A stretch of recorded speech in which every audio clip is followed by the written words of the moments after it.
તો નમસ્કાર દર્શક મિત્રો, દેશ દુનિયા અને ગુજરાતના તાજા મહત્વના અને માહિતીલક્ષી સમાચારમાં આપનું સ્વાગત છે. દર્શક મિત્રો, આજના વિડીયોમાં ખાસ કરીને આગામી ફાલ્ગુની પૂર્ણિમાના દિવસે જે ચંદ્રગ્રહણ થવા જઈ રહ્યું છે, ત્યારે આ ચંદ્રગ્રહણ કયા કયા દેશોમાં દેખાવાનું છે, શું ભારતમાં આ ચંદ્રગ્રહણ દેખાવાનું છે કે કેમ, અને જો દેખાવાનું છે તો સૂતકકાળનો સમયગાળો શું રહેવાનો છે, અને આ ચંદ્રગ્રહણની કઈ કઈ રાશિ ઉપર કેવી કેવી અસર જોવા મળવાની છે, આ ચંદ્રગ્રહણ દરમિયાન તમારે કઈ કઈ બાબતોનું ધ્યાન રાખવાનું છે, શું કરવું અને શું ન કરવું તેના વિશેની સંપૂર્ણ માહિતી પણ મેળવવાની છે. તો વળી આ ઉપરાંત આ ચંદ્રગ્રહણની ગુજરાતના કયા કયા મંદિરો ઉપર અસર પડવાની છે, અને આ ચંદ્રગ્રહણને કારણે ગુજરાતના કયા કયા મંદિરો બંધ રહેવાના છે, તો વળી ગુજરાતના કયા કયા મંદિરોમાં આરતીના સમયમાં ફેરફાર કરવામાં આવ્યો છે, તેના વિશેની સંપૂર્ણ માહિતી પણ આપણે આ જ વિડીયોમાં મેળવવાની છે. તો વિડીયોને અંત સુધી નિહાળતા રહેજો. ચેનલમાં નવા હો તો ચેનલને સબસ્ક્રાઇબ જરૂરથી કરી લેજો. દર્શક મિત્રો, આપ સૌ સારી રીતે જાણો છો કે ફેબ્રુઆરી મહિનામાં વર્ષનું પહેલું સૂર્યગ્રહણ લાગી ચૂક્યું છે, અને હવે માર્ચમાં વર્ષનું પહેલું ચંદ્રગ્રહણ લાગવા જઈ રહ્યું છે. હિન્દુ પરંપરા મુજબ ગ્રહણનો સમય અશુભ માનવામાં આવે છે. જો ગ્રહણ ભારતમાં દેખાય તો સૂતકકાળ દરમિયાન પૂજાપાઠ કરવામાં આવતું નથી અને મંદિરોના કપાટ બંધ રાખવામાં આવે છે. મિત્રો, આ વર્ષે પહેલું ચંદ્રગ્રહણ ફાગણ મહિનાની પૂર્ણિમા એટલે કે હોળિકા દહનના દિવસે પડી રહ્યું છે. જ્યારે ચંદ્રગ્રહણ સંપૂર્ણ રીતે પૃથ્વીની છાયામાં પ્રકાશ કરે છે, ત્યારે ઘણા દેશોમાં બ્લડ મૂન નામે ઓળખાતું દુર્લભ દ્રશ્ય જોવા મળે છે. જો આ ગ્રહણ ભારતમાં દેખાશે તો ધાર્મિક માન્યતાઓ મુજબ સૂતકકાળ લાગુ પડશે અને આ ગ્રહણ ભારતમાં દેખાવાનું છે. હવે પ્રશ્ન એ છે કે આ વર્ષનું પહેલું ચંદ્રગ્રહણ ભારતમાં દેખાશે કે કેમ, અને સૂતકકાળ ક્યારથી શરૂ થશે? તો તેનો જવાબ દ્વિગપંચાંગ મુજબ 3 માર્ચ મંગળવારે વર્ષનું પહેલું ચંદ્રગ્રહણ લાગશે. ભારતીય સમય અનુસાર ગ્રહણ બપોરે 2:16 વાગ્યે શરૂ થઈને સાંજે 5:33 વાગ્યા સુધી ચાલવાનું છે.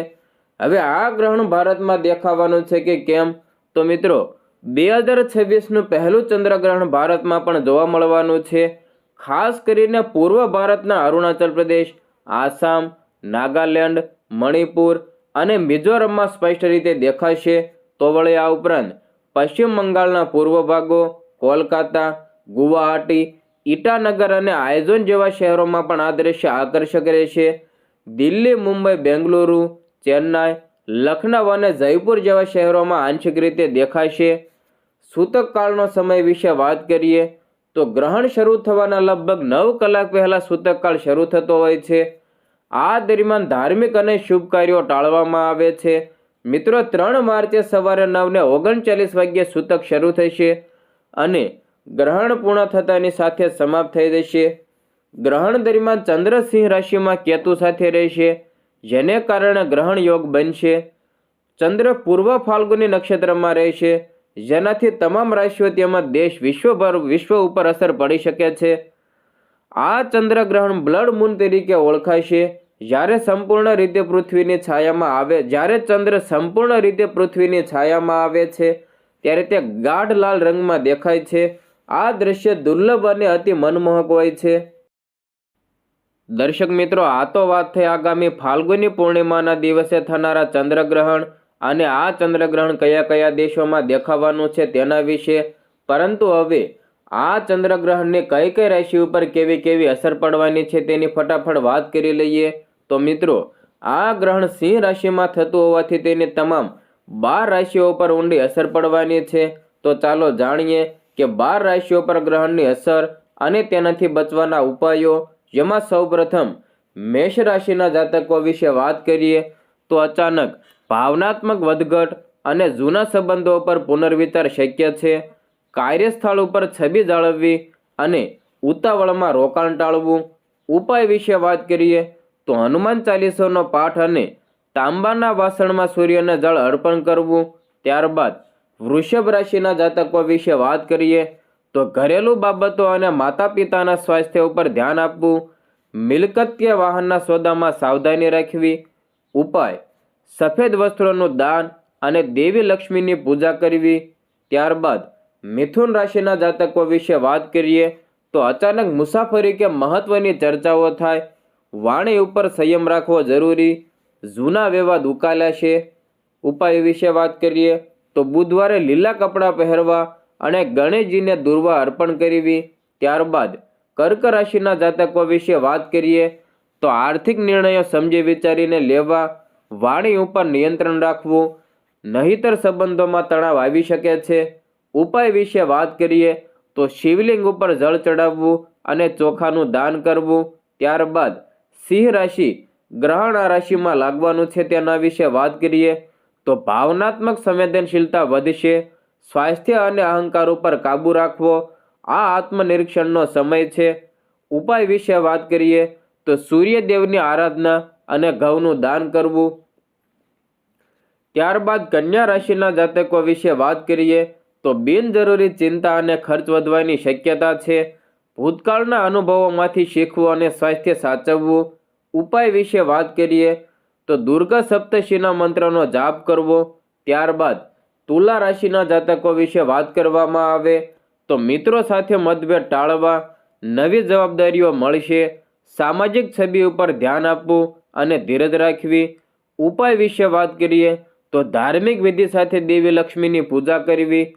વૃશ્ચિક રાશિના જાતકો વિશે વાત કરીએ તો કાર્યસ્થળમાં અચાનક પરિવર્તન આવી શકે, ઉપરી અધિકારીઓ સાથે વાતચીતમાં નમ્રતા રાખવી, પરિવાર કાર્ય વચ્ચે સંતુલન જરૂરી. ઉપાય હનુમાનજીને સિંદૂર અર્પણ કરવું અને દાળનું દાન કરવું. ત્યારબાદ ધનુ રાશિના જાતકો વિશે વાત કરીએ તો લાંબી યાત્રા અને માર્ગદર્શન મળવાના યોગ છે. કાનૂની બાબતોમાં સાવધ રહેવું અને ઉતાવળા નિર્ણયો ન લેવા. ઉપાય વિશે વાત કરીએ તો વિષ્ણુ મંદિરમાં કેસર અર્પણ કરવું અને કેસરનું તિલક લગાવવું. ત્યારબાદ મકર રાશિના જાતકો વિશે વાત કરીએ તો નાણાકીય પારદર્શિતા રાખવી, જૂના દેવા કે વીમાની બાબતો સામે આવશે, પેટ સંબંધિત સ્વાસ્થ્ય સમસ્યાઓથી સાવધ રહેવું. ઉપાય વિશે વાત કરીએ તો જરૂરિયાતમંદ કે દિવ્યાંગ વ્યક્તિને ભોજન કરાવવું. ત્યારબાદ કુંભ રાશિના જાતકો વિશે વાત કરીએ તો જીવનસાથી સાથે મતભેદ થઈ શકે, તેથી સ્પષ્ટ સંવાદ રાખવો, વ્યાવસાયિક ભાગીદારીમાં નવા નિર્ણયો લેવા પડશે. ઉપાય વિશે વાત કરીએ તો શનિદેવની ઉપાસના કરવી શાંતિ જાળવવી છે. ત્યારબાદ અંતિમ રાશિ એટલે કે મીન રાશિના જાતકો વિશે વાત કરીએ તો ખર્ચ ઉપર નિયંત્રણ રાખવું અને ગુપ્ત શત્રુઓથી સાવધ રહેવું, માનસિક શાંતિ માટે યોગ કરવા. ઉપાય વિશે વાત કરીએ તો પીળી વસ્તુઓનું દાન કરવું યોગ્ય માનવામાં આવે છે. હવે મિત્રો, આ ગ્રહણને કારણે ગુજરાતના કયા કયા મંદિરો ઉપર તેની અસર પડવાની છે અને કયા કયા મંદિરોના દર્શનના સમયમાં ફેરફાર કરવામાં આવ્યો છે તથા ગુજરાતના મોટા મોટા ધામોમાં કયા દિવસે હોળી ઉજવવામાં આવવાની છે તેની ફટાફટ વાત કરી લઈએ. જેમાં સૌપ્રથમ ગુજરાતમાં આસ્થાનું કેન્દ્ર ગણાતું એવું ચામુંડા માતાના ચોટીલા ધામ વિશે વાત કરીએ તો આપ સૌ લોકો સારી રીતે જાણો છો કે હોળી ધૂળેટીના તહેવાર ઉપર ગુજરાતમાં સૌથી વધુ ભીડ જામતી હોય તો તે ચોટીલા મંદિર ઉપર જામતી હોય છે. ત્યારે આ વખતે ચંદ્રગ્રહણને કારણે ચોટીલા મંદિરના આરતીના સમયમાં ફેરફાર કરવામાં આવ્યો છે. તો વિગતવાર માહિતી મેળવીએ. મિત્રો, જગત વિખ્યાત યાત્રાધામ ચોટીલા ચામુંડા માતાજીના ડુંગરે હોળી અને ફાગણી પૂર્ણિમાના પવિત્ર પર્વને લઈને મંદિર ટ્રસ્ટ દ્વારા દર્શનના સમયમાં ફેરફાર કરવામાં આવ્યો છે. લાખોની સંખ્યામાં ઉમટી પડતા પદયાત્રીઓ અને ભક્તોની સુવિધા માટે માતાજીના દ્વાર વહેલા ખોલવાનો નિર્ણય કરવામાં આવ્યો છે. ખાસ વાત તો એ છે કે આ દિવસે ચંદ્રગ્રહણ હોવા છતાં દર્શનના સમયમાં કોઈ કાપ મૂકવામાં આવ્યો નથી. મિત્રો, હોળી અને પૂનમના પવિત્ર દિવસે શ્રદ્ધાળુઓનો ભારે ધસારો રહેવાની શક્યતાને ધ્યાનમાં રાખીને મંદિર પ્રશાસન દ્વારા ભક્તો માટે દર્શનના સમયમાં ફેરફાર કરવામાં આવ્યો છે. જે મુજબ મંદિરના કપાટ નિર્ધારિત સમય કરતાં વહેલા ખોલવામાં આવશે. ભક્તોની સુવિધા માટે વહેલી સવારે 2:30 વાગ્યે જ મંદિરના દ્વાર ખોલી દેવામાં આવશે અને ત્યારબાદ સવારે 3 વાગ્યે માતાજીની ભવ્ય મંગળ આરતી કરવામાં આવશે, જેથી દૂર દૂરથી આવતા માઈ ભક્તો શાંતિપૂર્ણ રીતે દર્શન અને આરતીનો લાભ લઈ શકે. મિત્રો, સામાન્ય રીતે ગ્રહણ દરમિયાન અનેક મંદિરોમાં દર્શન બંધ રાખવામાં આવતા હોય છે, પરંતુ ચોટીલા ચામુંડા માતાજીના મંદિરે આગામી ચંદ્રગ્રહણ હોવા છતાં દર્શનના સમયમાં કોઈ ફેરફાર કરવામાં આવ્યો નથી. શ્રદ્ધાળુઓ માટે મંદિર રાબેતા મુજબ ખુલ્લું રહેશે, જેથી દૂર દૂરથી આવતા પદયાત્રીઓને કોઈ મુશ્કેલી ન પડે. ત્યારબાદ યાત્રાધામ એવા પાવાગઢ મંદિર વિશે વાત કરીએ તો મિત્રો, થોડા સમય બાદ હોળીનો તહેવાર આવી રહ્યો છે, જેને ધ્યાનમાં રાખીને પાવાગઢ મંદિર ખાતે પણ ફાગણી પૂનમ અને હોળીના દિવસેની દર્શન વ્યવસ્થામાં મહત્વપૂર્ણ ફેરફાર કરવામાં આવ્યો છે. મિત્રો, 3 માર્ચે હોળીના દિવસે ચંદ્રગ્રહણ હોવાને કારણે મંદિર ટ્રસ્ટ દ્વારા વિશેષ સૂચના જાહેર કરવામાં આવી છે. મંદિર ખાતે 3 માર્ચે સવારે 5 વાગ્યે મહાકાળી માતાની આરતી યોજાશે અને આરતી પૂર્ણ થયા બાદ સવારે 6 વાગ્યાથી ભક્તો માટે દર્શન બંધ કરવામાં આવશે. આ ગ્રહણ સમય દરમિયાન ધાર્મિક પરંપરા મુજબ મંદિરોમાં દર્શન બંધ રાખવાની પરંપરા હોવાથી આ નિર્ણય લેવાયો છે. આ પહેલા 2 માર્ચે સાંજે 6 વાગ્યે મંદિર પરિસરમાં પરંપરાગત રીતે હોળી પ્રગટાવવામાં આવશે, જેમાં મોટી સંખ્યામાં ભક્તો ઉપસ્થિત રહેવાની સંભાવના છે. મંદિર ટ્રસ્ટ દ્વારા જણાવાયું છે કે 4 માર્ચથી નિયમિત નિત્યક્રમ મુજબ ફરીથી ભક્તો માટે દર્શન શરૂ કરવામાં આવશે અને ભક્તોને સમયસર માહિતી મેળવી દર્શન માટે આયોજન કરવાની અપીલ પણ કરવામાં આવી છે. ત્યારબાદ ગુજરાતના શામળાજી મંદિર વિશે વાત કરવામાં આવે તો મંદિર નિયમિત રીતે સવારે 6 વાગ્યે ખોલવામાં આવે છે, પરંતુ ફાગણી પૂનમના દિવસે ચંદ્રગ્રહણ હોવાથી મંદિર નિયત સમય કરતાં 1 કલાક વહેલું ખુલશે. મંગળા આરતી સમય સવારે 5:45 વાગ્યે કરવામાં આવશે. ફાગણી પૂનમના દિવસે સવારે 5 વાગ્યે મંદિર ખુલ્લું રહેશે, જ્યારે 5:45 વાગ્યે મંગળા આરતી થશે અને સવારે 8 વાગ્યે શણગાર આરતી અને 9 વાગ્યે રાજભોગ ધરવામાં આવશે, ત્યારે મંદિર બંધ થશે. મિત્રો, ત્યારબાદ સવારે 9:45 વાગ્યે રાજભોગ આરતી થશે અને 10:30 વાગ્યે મંદિર બંધ થશે. 12:30 વાગ્યે ઉત્થાન મંદિર ફરીથી ખુલશે અને બપોરે 1.5 કલાકે સંધ્યા આરતી અને બપોરે 1:30 બાદ રાત્રિ 8:30 વાગ્યે ઠાકોરજીના આગળની જાળી બંધ રહેશે, પરંતુ જાળીમાંથી દર્શન થઈ શકશે. મિત્રો, ફાગણી પૂનમના દિવસે શામળિયાના દર્શન કરવા ઉત્સુક ભક્તોએ તે દિવસનું આ નવું સમયપત્રક જાણી લેવું જોઈએ, તો દર્શન કરવામાં સુગમતા રહેશે.